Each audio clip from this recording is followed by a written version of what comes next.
الحمد للہ العلی الاکبر والصلاة والسلام علی المبعوث الی الاسود والاحمر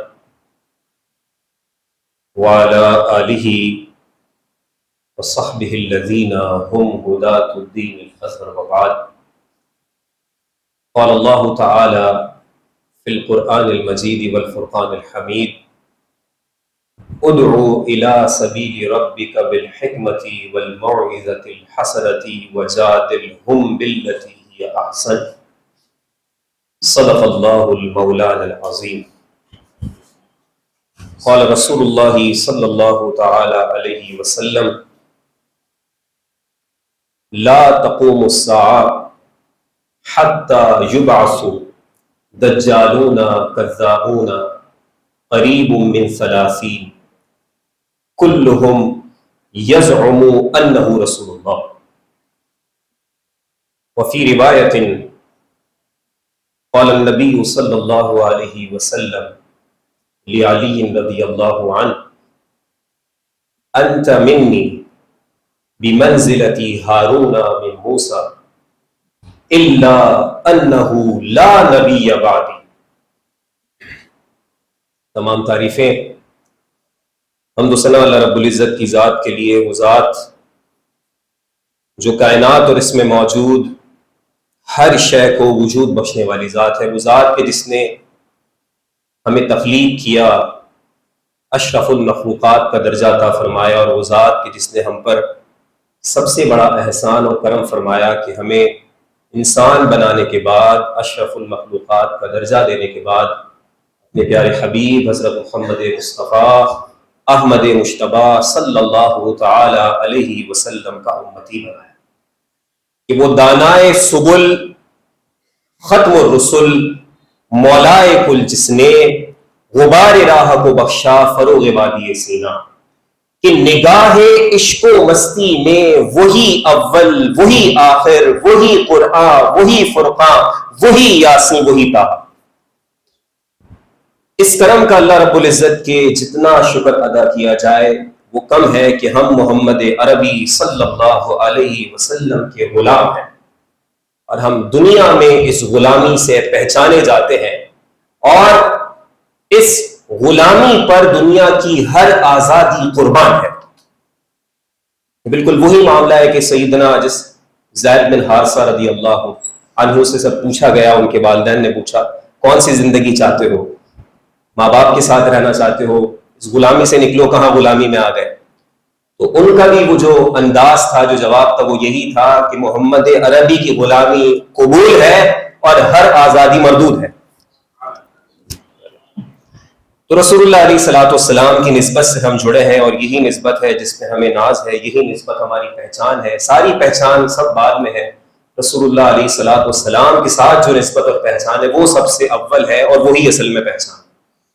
میں سب سے پہلے دل کی گہرائیوں سے مبارکباد پیش کرنا چاہتا ہوں برادرم مفتی زبیر ظفر صاحب کو، کہ ماشاءاللہ ہر سال کی طرح انہوں نے اس سال بھی ایک زبردست کورس کا انعقاد کیا، ایک بزم سجائی، اور میری خوش نصیبی کہ آج میں جن کی موجودگی میں گفتگو کر رہا ہوں، برادرم مفتی خرم اقبال رحمانی حفظہ اللہ، جو میرے ہم مکتب ساتھی بھی رہے اور ایک زبردست عالم دین ہے. ان کی گفتگو آپ نے سنی، سماعت کی، استفادہ کیا، تو اللہ رب العزت ان کی کاوش کو بھی اپنی بارگاہ میں قبول فرمائے. بڑے متحرک انداز بھی دین کی خدمت میں لگے ہیں. اللہ تعالیٰ ان کی تمام خدمات کو اپنی بارگاہ میں قبول فرمائے اور ان کی توفیقات میں اضافہ کرے. تو اب حضرت موجود ہیں، تو اب میں گفتگو کیسے کروں گا یہ بھی ایک سوال ہے، لیکن کوشش کرتا ہوں انشاءاللہ. ماشاءاللہ خوشی اس بات کی ہے کہ یہاں پر تقریباً ٹین ایجرز اور بچے اور ماشاءاللہ یوتھ ہمارے سامنے موجود ہے، اور نوجوان یہاں پر ہیں، ساتھ میں کچھ مختلف ایج فیکٹر سے رکھنے والے لوگ یہاں موجود ہیں. ایک تنوع ہے، ایک ڈائیورسٹی ہے. تو ابھی آپ نے پورا لیکچر سماعت کیا، آپ نے پوری گفتگو سنی، تو یقیناً اس سے آپ نے بہت کچھ سیکھا ہوگا. اور ایک بات شروع میں عرض کرتا چلوں اپنی بات کی طرف آنے سے پہلے، کہ یہ جو پورا کورس ہے، جب میں نے اس کی آؤٹ لائن دیکھی تو مفتی صاحب آؤٹ لائن بڑی ڈائیورس ہے، اور یہ بڑی بات ہے کہ آپ اس پورے کورس کے اندر صرف عقیدہ ختم نبوت کے بارے میں نہیں جان رہے، صرف اس کے قرآن و حدیث کی روشنی میں دلائل اس کے عقلی دلائل، اس کے نقلی دلائل نہیں جان رہے، وہ تو جان رہے ہیں، اور ابھی آپ نے یقیناً اس پورے بیان میں سب جانا اور اس کو سمجھا۔ اس کے ساتھ آپ کو بہت کچھ یہاں دیا گیا، تو اتنی ڈائیورسٹی کے ساتھ عام طور پہ اس عنوان پر کورسز ہوتے نہیں ہیں، تو آپ کی خوش نصیبی ہے کہ آپ اس میں آپ نے شرکت کی ہے، اور اس پر بھی اگین میں مبارکباد پیش کروں گا مفتی زبیر ظفر صاحب کو، اور امام ربانی انٹرنیشنل ریسرچ انسٹیٹیوٹ جو ہے یہ اس پوری وادی میں ایک مینارہ نور ہے میرے خیال میں، الحمدللہ، اور اللہ تعالیٰ مزید برکتوں سے نوازے۔ اچھا، آج اب یہ جو کلوزنگ اب عنوان ہے جس کے لیے میں آپ کے سامنے حاضر ہوں، اس پر میں آپ کے ساتھ گفتگو کروں گا، اور اس کو ہم کچھ حصوں میں تقسیم کرتے ہیں۔ آج جو ہمارا عنوان ہے جسے مجھ ناچیز کو دیا گیا، وہ ہے کہ ختم نبوت اور جدید نوجوان، کردار، چیلنجز اور ذمہ داری۔ اچھا دوستو، ہم ایک کام یہ کرتے ہیں، کیونکہ آپ سب ایک کورس کا پارٹ ہے نا، تو ہم چیزوں کو لکھتے جا رہے ہیں، نوٹ کرتے جا رہے ہیں، تو ہم اس کو 4 حصوں میں تقسیم کر لیتے ہیں آج کے موضوع کو، اور انہی کے اندر میں کوشش کروں گا جتنا مختصر ہو سکتا ہے آپ کے سامنے باتیں عرض کروں۔ سب سے پہلے ہم یہ سمجھنے کی کوشش کریں گے کہ جو یوتھ انگیجمنٹ ہے، نوجوانوں کو انگیج کرنا، یہ کتنا ضروری ہے۔ دیکھیں، آپ سب یہاں موجود ہیں، کچھ بچے بھی یہاں موجود ہیں جو آلریڈی اس کورس میں آ کر یہ بتا رہے ہیں کہ ہم انگیج ہو گئے، لیکن آپ نے آگے جا کر اوروں کو انگیج کرنا ہے، تو جوانوں کو جو انگیج کرنا ہے، ان کو کام میں لگانا ہے، کتنا ضروری ہے، اس کا اندازہ آپ سب سے پہلے سنت رسول صلی اللہ علیہ وسلم سے لگائیں۔ یہ وقت ہے جب رسول اللہ علیہ الصلوۃ والسلام سیدنا اسامہ بن زید رضی اللہ عنہما کو ایک لشکر کا امیر بناتے ہیں اور ان کو قیادت سونپتے ہیں، اور یہ وہ لشکر تھا جس نے جنگ کرنی تھی رومیوں کے خلاف۔ اب یہ سیرت میں واقعہ مجھے ایسا لگا کہ لٹرلی یوتھ انگیجمنٹ کی بہترین مثال۔ سیدنا اسامہ بن زید رضی اللہ تعالی عنہ کو جب قیادت آپ علیہ الصلوۃ والسلام نے دی، تو ان کی عمر ہارڈلی، جو اب روایات میں پڑھتے ہیں، 18 سے 20 سال کے لگ بھگ تھی۔ اب رسول اللہ علیہ الصلوۃ والسلام نے جب انہیں لیڈر بنایا، تو وہ کلمات میں آپ کے سامنے رکھتا ہوں۔ اب لوگوں نے اعتراض کیا اس بات پر، بھئی اس نوجوان کو بنا دیا، اتنے سینئرز موجود ہیں، تو ان کی قیادت پر ایک طرح سے کہہ لیں کہ دل سے وہ مطمئن نہیں ہو پا رہے تھے، تو انہوں نے اس پر یعنی کہ اپنا کنسرن شو کیا کہ ان کو آپ نے بنا دیا، اتنے سارے سینئرز موجود ہیں۔ تو رسول اللہ علیہ الصلوۃ والسلام نے جو فرمایا وہ میں آپ کے سامنے رکھتا ہوں، ان تطعنوا فی امارتہ فقد کنتم تطعنون فی امارت ابیہ من قبل۔ یہ آج جو تم اعتراض کر رہے ہو کہ ان کو بنا دیا، تو یاد کرو ان کے والد پر بھی تم نے اعتراض کیا تھا، زید بن حارثہ رضی اللہ عنہ، کیونکہ ان کی بھی ایج کم تھی جب ان کو بنایا گیا۔ رسول اللہ علیہ الصلوۃ والسلام نے آگے جو بات فرمائی، پیارے دوستوں، بڑی اہم بات ہے، اس پر بڑا غور کرنے کی ضرورت ہے، اور آپ نے فرمایا وَيْمُ اللَّهِ إِن كَانَ لَخَلِيقًا لِلْإِمَارَةِ۔ خلیقًا لِلْإِمَارَةِ، یہاں پر بات یہ ہے کہ بے شک، یعنی وقت میں بتایا کہ وہ انتخاب بہترین تھا اور وہ اس عمارت کے قیادت کے حقدار تھے۔ وَإِن كَانَ لَمِنْ أَحَبِّ النَّاسِ إِلَيَّ وَإِنَّ هَذَا، یعنی کہ یہ اسامہ بن زید کی طرف اشارہ ہے، لَمِنْ أَحَبِّ النَّاسِ إِلَيَّ بَعْدَهُ، وہ جو انتخاب تھا اس وقت، وہ بھی ایسے شخص کا تھا جو مجھے محبوب تھا، اور آج اس کے فرزند کو جو تمہارا قائد بنا دیا، لیڈر بنا دیا، سپہ سالار بنا دیا، تو یہ بھی مجھے محبوب ہے ان کے بعد۔ اسامہ بن زید رضی اللہ تعالیٰ عنہ کو رسول اللہ علیہ الصلوۃ والسلام کی جانب سے قیادت کا ملنا، سپہ سالار بنانا، یہ ایک اشارہ تھا اس بات کی طرف کہ جب نوجوانوں کی بات آئے گی تو ان کی نہ صرف حوصلہ افزائی کی جائے گی، ان کو اپریشیٹ کیا جائے گا، انکریج کیا جائے گا، بلکہ میرٹ پر فیصلہ بھی کیا جائے۔ یعنی اگر اس جوان میں میرٹ ہے تو اس کو اس سے بڑوں کا بھی امیر بنایا جا سکتا ہے۔ یہ رسول اللہ علیہ الصلوۃ والسلام نے اپنی سنت سے مثال دے دی لوگوں کو، ایک جس کو کہتے ہیں نا کہ ایک اصول سیٹ کر دیا کہ نوجوان کو بھی قیادت دی جا سکتی ہے اہلیت کی بنیاد پر، اور اہلیت اصل چیز ہے جہاں سے لیڈرشپ کو ڈٹرمن کیا جاتا ہے۔ دوسری بات، رسول اللہ علیہ الصلوۃ والسلام نے جب فرمایا کہ الحسن والحسین سیدا شباب اہل الجنہ، تو دیکھیں ویسے تو یہ حدیث ہم فضیلت میں پڑھتے ہیں امام حسن اور امام حسین کی کہ وہ نوجوانوں کے، جنت کے نوجوانوں کے سردار ہیں، لیکن نوجوانوں کی اہمیت کی طرف اشارہ بھی ہے اگر غور کیا جائے تو۔ رسول اللہ علیہ الصلوۃ والسلام کی آپ سیرت دیکھیں، آپ علیہ الصلوۃ والسلام کے ساتھ جتنے صحابہ ہیں، کئی لوگ ان میں نوجوان ہیں، بڑے بڑے نام ہیں، اور پھر یہ 2 ایگزامپلز آپ کو دی، سے بات پتہ چلتی ہے کہ نوجوانوں کی حوصلہ افزائی اور میرٹ پر ان کو آگے لے کر آنا سنت نبوی صلی اللہ علیہ وسلم ہے۔ یہ بات ہمیں کلیئر ہو گئی۔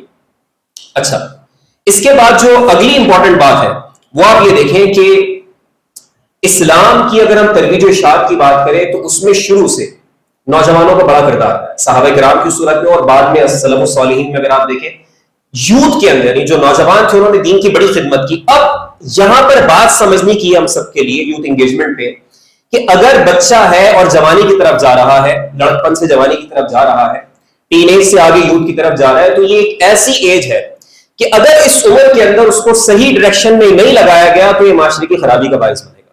یعنی معاشرے کی ڈرائیونگ فورس ہی نوجوان ہوتے ہیں بنیادی طور پر. تو اگر آج ہم ان کو انگیج نہیں کریں گے، ساتھ نہیں لگائیں گے، خیر کے کام نہیں لگائیں گے، تو شر تو تیار ہے اپنی جانب انگیج کرنے کے لیے. ٹک ٹاک کی صورت میں، انسٹاگرام کی صورت میں، تمام سوشل میڈیا کے پلیٹ فارم کا جب بھی مس یوز ہوتا ہے تو بنیادی طور پر شر کی عکاسی ہو رہی ہے. تو وہ سارے پلیٹ فارم ریڈی ہیں ان کی مس یوٹیلائزیشن کے لیے. تو اگر آج ہم ان سب کو انگیج نہیں کریں گے تو انہوں نے کہیں نہ کہیں مس یوز ہونا ہی ہے. تو یہ ہمارا کام ہے کہ ہم ان کو اپنے ساتھ لگائیں اور پھر رسول اللہ علیہ الصلوۃ والسلام کی سیرت بھی اس پر ہمیں دلیل فراہم کرتی ہے. ایک بات تو یہ ہو گئی. اگلی بات یہ ہے کہ آج میرے سامنے جو بچے موجود ہیں، جو جوان موجود ہیں، یہ وہ نہیں ہے جو 20 سال پہلے تھے، یا یہ وہ بھی نہیں ہے جو 30 سال پہلے تھے. اس کو ہم کہتے ہیں جین زی. جین زی دیکھیں آپ نے یقیناً کہیں سنا ہوگا، اگر نہیں بھی سنا تو اس کو آپ نوٹ کر لیں. اس کے لیے ہم اصطلاح استعمال کرتے ہیں جنریشن زیڈ، اس کو جین زی بھی کہا جاتا ہے. یعنی وہ بچے آپ سب لیں کہ 2000 کے بعد سے لے کر آنورڈز 2020 کے 10 کے 15 کے لگ بھگ جو درمیان میں پیدا ہوئے. تو اس وقت جو آپ کے سامنے یوتھ موجود ہے وہ جین زی ہے. اور یہ نوجوان یا یہ بچے یہ لڑکپن کے مرحلے پہ جو کھڑے ہیں یہ ماضی کے لوگوں سے بالکل مختلف ہے. کیسے؟ اس کی 4 صورتیں. نمبر 1 یہ کہ آج ان بچوں کے پاس، آج ان نوجوانوں کے پاس ease of free and unfiltered information ہے، یا سمپلی آپ کہہ لیں ایز آف انفارمیشن ایکسس، یعنی معلومات کو ایکسس کرنے کی آسانی فنگر ٹپس کے اوپر ہے. یعنی پہلے ایسا نہیں تھا نا کہ پچھلے دور کے اندر ایک آپ سامنے عالم دین دیکھتے ہیں، وہ بیان کرتا ہے بات اور اس کے اوپر ہمارا پورا اتقاء ہوتا ہے، اسی پر بھروسہ ہوتا ہے، اعتماد ہوتا ہے، کوئی اور سورس ہمارے سامنے نہیں ہوتا. یہاں تو ہر بچے کے پاس سورس موجود ہے کہ وہ انفارمیشن کو ایکسس کر سکتا ہے. اس کا مطلب یہ ہے کہ میں جو آج بچوں کے سامنے بات کروں گا، جوانوں کے سامنے کروں گا، وہ رکیں گے نہیں. اس کو جا کر کراس چیک بھی کر سکتے ہیں، مزید بھی دیکھ سکتے ہیں، اور کہیں اور سے بھی سیکھ کر آ سکتے ہیں، اور سیکھے ہوئے کو انلرن بھی کر سکتے ہیں. تو کہنے کا مقصد یہ ہے کہ آج جو آپ کے سامنے لوگ موجود ہیں ان کے پاس انفارمیشن کی ایکسس بہت آسان ہے. دوسری بات یہ کہ ان کے پاس جو چیز آتی ہے اس میں ایک چیلنج ہے. چیلنج یہ ہے کہ جب یہ انٹرنیٹ کو استعمال کرتے ہیں تو ان کے پاس کوئی پیمانہ نہیں ہوتا اس کو فلٹر اور انفلٹر کرنے کا. جو چیز آئے گی پڑھ کر اس کو صحیح سمجھ لیں گے. اب قادیانیت کے اوپر آپ دیکھیے کہ alislam.org یا .org جو ویب سائٹ ہے، کئی دفعہ مفتی صاحب ایسا ہوتا ہے ہم خود مطلب جب اسکالرز بھی اس کو سرچ کر رہے ہوتے ہیں نا، ہم کسی معلومات کو نکالتے ہیں انٹرنیٹ سے، آٹومیٹکلی وہاں سے بھی ریفرنسز آ جاتے ہیں، وہ کانٹینٹ خود ہی کھل جاتا ہے. پھر خیر ہمارے پاس تو چونکہ وہ لینس ہے، پیمانہ ہے، تو ہم پہچان جاتے ہیں کہ کیا چکر ہے اور یہ کس کی ویب سائٹ ہے. لیکن ایک عام بچہ، عام جوان جس کو ابھی شعور نہیں ہے، تو ممکن ہے کہ وہ معلومات دین کی بھی اگر لینا جائے گا گوگل کے اوپر یا چیٹ جی پی ٹی، تو اس کو سورس کا نہیں پتا، سورس کو پکڑنا کیسے. اب یہ چیلنج ہے کہ آج کے جوان کے پاس ایز آف ایکسس ہے انفارمیشن کی، لیکن فلٹر نہیں ہے اس کے پاس، اور فلٹر نہ ہونا خطرے کی گھنٹی ہے. کیونکہ اب وہ ویریفائی کرنے کے لیے اس کو نہیں پتا کیا کرنا ہے، وہ صرف اس کو سنے گا، پڑھے گا، اعتماد کر سکتا ہے. دوسری بات، جو دوسرا فیکٹر ہے جس سے آج کی یوتھ پچھلے ماضی سے مختلف ہے، اسے ہم کہتے ہیں Liberty of holding opinion and expressing opinion. آج کا بچہ، آج کا جوان کسی بھی رائے کو آزادی کے ساتھ قائم کر کے اس کا اظہار بھی کر سکتا ہے، کیونکہ آج کسی کو کوئی روکنے والا نہیں ہے. آپ ابھی جاتے انسٹا پر جا کر ریل بناتے تھے 30 سیکنڈ کی، فیس بک پہ جا کے اپنی ویڈیو بنا دیتے، ٹک ٹاک بنا دیتے، آپ جو چاہے بولتے رہے بھائی، آپ جو چاہے ایکسپریس ویو کریں. تو آپ کو ٹیکنالوجی خود نہیں روک رہی. ہاں معاشرہ کچھ کر سکتا ہے آپ کے ساتھ، ٹیکنالوجی تو نہیں روک رہی آپ کو، مطلب کہ آپ آزاد ہو بالکل.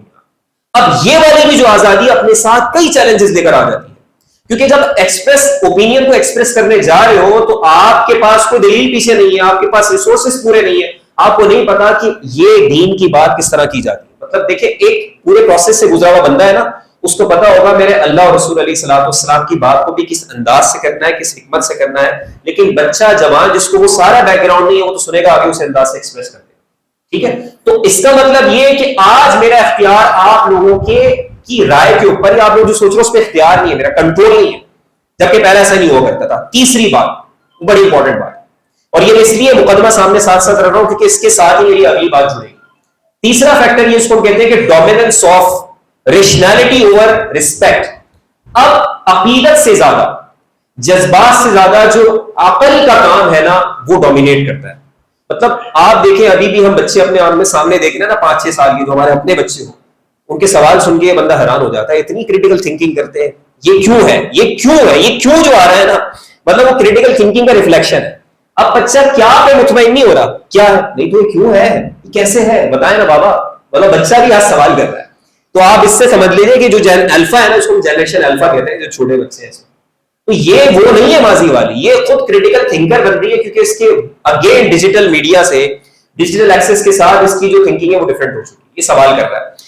تو اب یہ رسپیکٹ سے زیادہ، محبت سے زیادہ، عقیدت سے زیادہ اس چیز کو زیادہ اٹریکٹ کرتا ہے، پسند کرتا ہے جو اس کی عقل میں آتی ہے. تو اس کا مطلب محض جذبات سے، محض عقیدت سے عقیدہ بھی بیان نہیں کیا جا سکتا.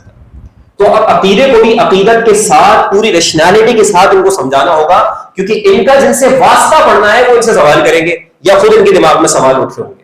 چوتھی بات، چوتھا پوائنٹ یہ ہے آج کی یوتھ کے حوالے سے، جس کو ہم کہتے ہیں کہ لیک آف فاؤنڈیشنل نالج. ابھی بنیادی علم کی کمی ہے آج کی یوتھ کے اندر. انفارمیشن بہت ساری آ گئی، لیکن دین کی بنیادی اصول، بنیادی باتیں نہیں پتا کہ جن کی روشنی میں دوسری چیز کو یہ پرکھ سکیں کہ کیا صحیح آ رہا ہے، کیا غلط آ رہا ہے. اب پیمانہ ہے نہیں ان کے پاس، تو اگین ان کے مس گائیڈ ہونے کے چانسز بھی اتنے ہی زیادہ ہیں. اچھا، آخری بات یہ کہ اسی یوتھ کے اندر جہاں اتنی ساری چیزیں ہیں، تو ایک نیگیٹو فیکٹر یہ بھی ہے جس کو ہم اوور کانفیڈنس کہتے ہیں. مطلب آج کا جو جوان ہے نا، وہ چاہتا ہے میری بات کی تعریف کی جائے.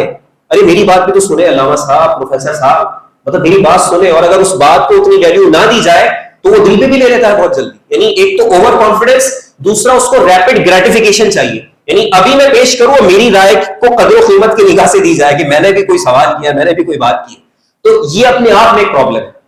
تو یہ والی جو چیز ہے، اس کا مطلب یہ کہ اگر کوئی عالم، کوئی اسکالر ان سے بات کرے گا اور ان کو کہے گا کہ تم غلط ہو، تو صرف یہ کہنے سے وہ مطمئن نہیں ہوں گے، کیونکہ ان کو ریپڈ گریٹیفیکیشن چاہیے اور ان کا اوور کانفیڈنس کی راستے میں رکاوٹ بن رہا ہے. کیونکہ بنیاد نہیں ہے تو اوور کانفیڈنس جو ہے نا وہ زیادہ آ رہا ہے. اب دیکھیں، اب جو ہم نے ایک نوجوان کے طور پہ، یا اب جو ہماری گروتھ ہو رہی ہے، ہم نے جب عقیدہ ختم نبوت اور تحفظ ختم نبوت کے کاز کے لیے کام کرنا ہے، تو ہم نے دو طرح سے کام کرنا ہے. پہلی بات، یا جو پہلا انداز ہے، جو پہلا ایریا ہے کام کرنے کا، وہ یہ ہے کہ ہم جو فتنہ انکار نبوت ہے اس کا شعور حاصل کریں پہلی بات، اور اس کے رد کو بھی جان لیں. اس کو رد کیسے کرنا ہے، اس کا شعور حاصل کرنا ہے. اب زیادہ تر یہ ہوتا ہے کہ اسی ڈومین کے اندر تقریباً ہمارا کام ہو رہا ہے. بات کر لیں کہ فتنہ انکار نبوت کیا ہے، یہ آپ جان لو، ٹھیک ہے، اس کا رد جان لو، اس کا شعور حاصل کر لو.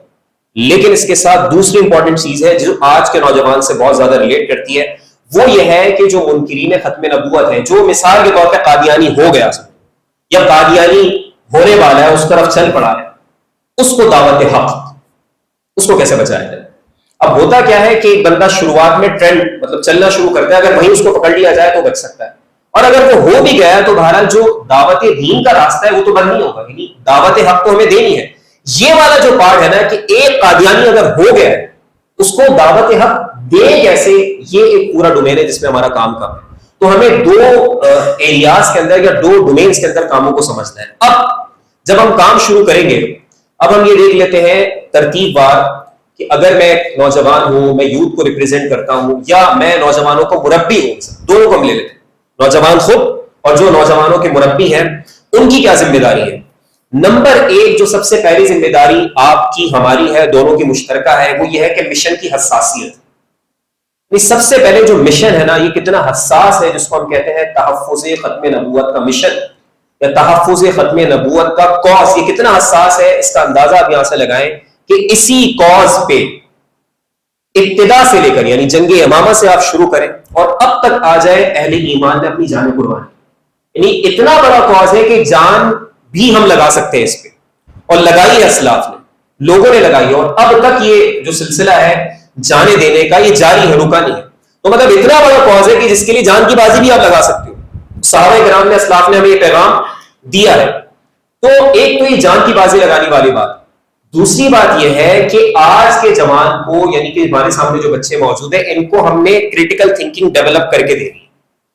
یہ جب مثال کے طور پر ایسے کسی فتنے سے ان کا سامنا ہو جائے جو انکار نبوت کی طرف جا رہا ہے، قادیانی کی طرف جا رہا ہے، تو ان کو کریٹیکل تھنکر بننا ہے. اب کریٹیکل تھنکر والی جو بات ہے نا، یہ بڑی امپورٹنٹ ہے، میں آپ کو ذرا یہ سمجھا دیتا ہوں. ہوتا کیا ہے کہ عام طور پر ہم جب اللہ اور رسول علیہ الصلوۃ والسلام کی بات ہے نا، تو ان کے علاوہ بھی جتنی باتیں ان پر بھی آنکھیں بند کر لیتے، قبولیت والا ایک پیمانہ بنا لیتے. تو اصول ہم نے یہ بنانا ہے کہ اللہ اور رسول علیہ الصلوۃ والسلام کی اطاعت تو غیر مشروط ہے، انکنڈیشنل ہے، لیکن اللہ اور رسول علیہ الصلوۃ والسلام کی اطاعت کے بعد جتنی بھی اطاعت ہے وہ غیر مشروط ہے. وہ غیر مشروط نہیں ہے، مطلب کہ وہ مشروط ہے، جس کو ہم رسول اللہ علیہ الصلوۃ والسلام کے فرمان سے ہی پڑھتے ہیں، لا طاعت لمخلوق فی معصیت الخالق. مطلب کہ خالق کی معصیت میں یا نافرمانی کے اندر مخلوق کی اطاعت بھی جو ہے نہیں رہتی. اب ہو کیا رہا ہے کہ ہم ہر ایک کی بات کو ایکسپٹ کر لیتے ہیں، کریٹیکل تھنکنگ نہیں کرتے.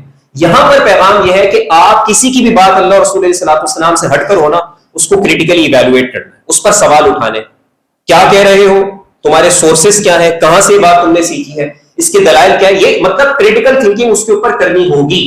اور اس پر اگر یاد ہو، اگر آپ میں سے کچھ ایسے پارٹیسپینٹس ہیں، جب ہم نے لاسٹ سیشن کیا تھا تو میں نے ایک بڑی بنیادی بات یہاں پر شیئر کی تھی، کیونکہ ایک کورس کا ماحول ہے کہ دیکھیں کبھی بھی کسی کی بات کو براہ راست رد نہ کریں، اس بات کی بنیاد کو رد کریں. اس کو ہم کہتے ہیں پریمیسز آف دی آرگومنٹ. مطلب اگر آپ مجھے دعوت حق دینے چلے ہو نا، آپ میری بات کو براہ راست رد نہ کریں، اس کی بنیاد کو رد کر دیں. اچھا تم نے اب غلط بات کہہ دی، اس کی بنیاد ہے، بنیاد کو ہی غلط ثابت کر دیں، اس کے خلاف قرآن میں دلیل، اس کے خلاف حدیث میں دلیل. آپ براہ راست مجھے ریجیکٹ نہیں کر رہے، میرے آرگومنٹ کی پریمیسز کو ریجیکٹ کرتے تو اس میں پرسنل فیکٹر مائنس ہو جاتا ہے. دیکھیں دین کی دعوت کا جو کام ہے نا، وہ ہوگا ہی حکمت کے ساتھ، اور حکمت کو خیر خواہی کے جذبے کے بغیر یہ کام ہو ہی نہیں سکتا.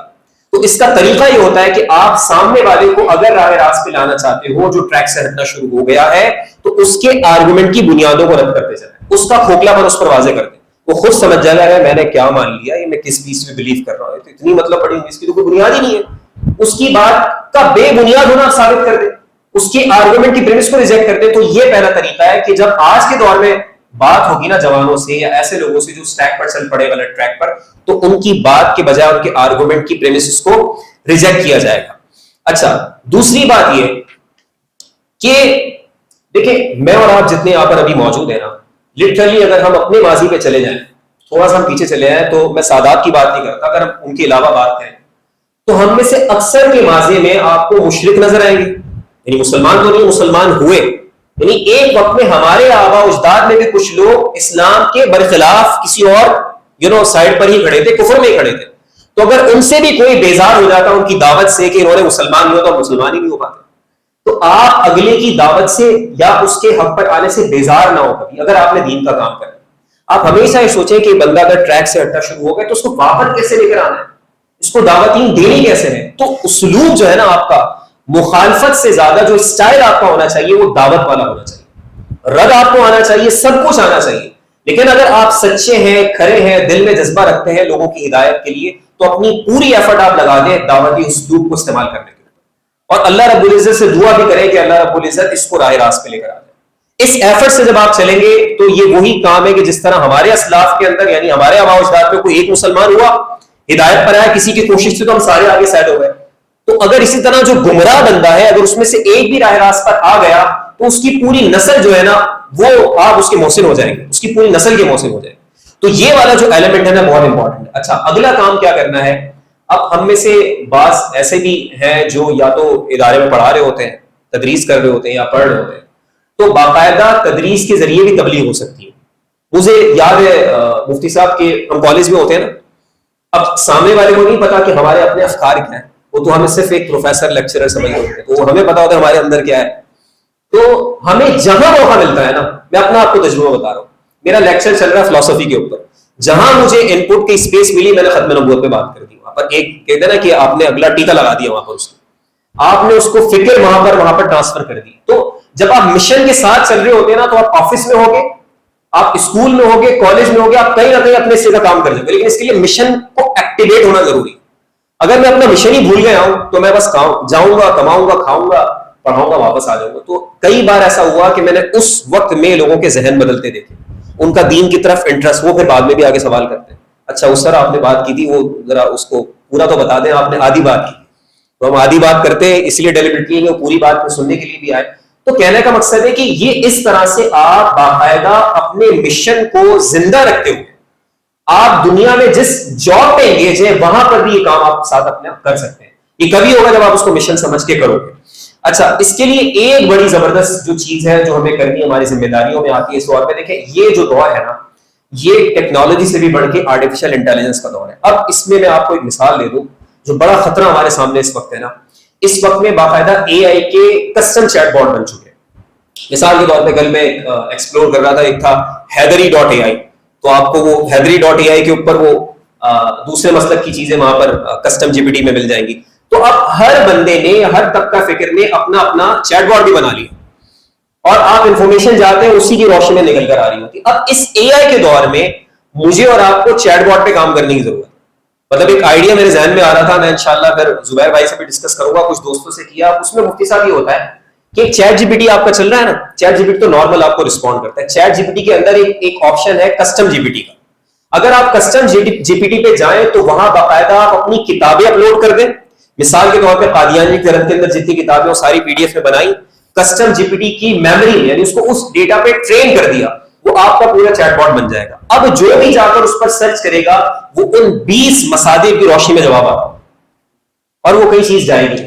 تو آج کے دور میں جو پوری انٹلیکچوئل وار ہے نا, یہ جو آئیڈیالوجیکل وار ہے نا, یہ ٹیکنالوجی پر ہی رہنے کی ضرورت ہے.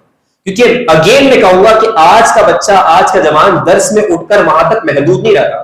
یعنی اب جو فتنہ ہے وہ ربوہ تک محدود نہیں ہے, وہ گھر گھر تک پہنچنے کی کوشش کر رہا ہے. اور ربوہ والی بات جو ہے نا وہ پرانی ہو گئی, تو یہ تو فنگر ٹپس پہ آ گئی. تو جب وہاں تک شرع آ گیا ہے تو وہاں پر ہمارا پہنچنا بھی ضروری, ہماری پریزنس بھی ہونا وہاں پر بہت ضروری ہے.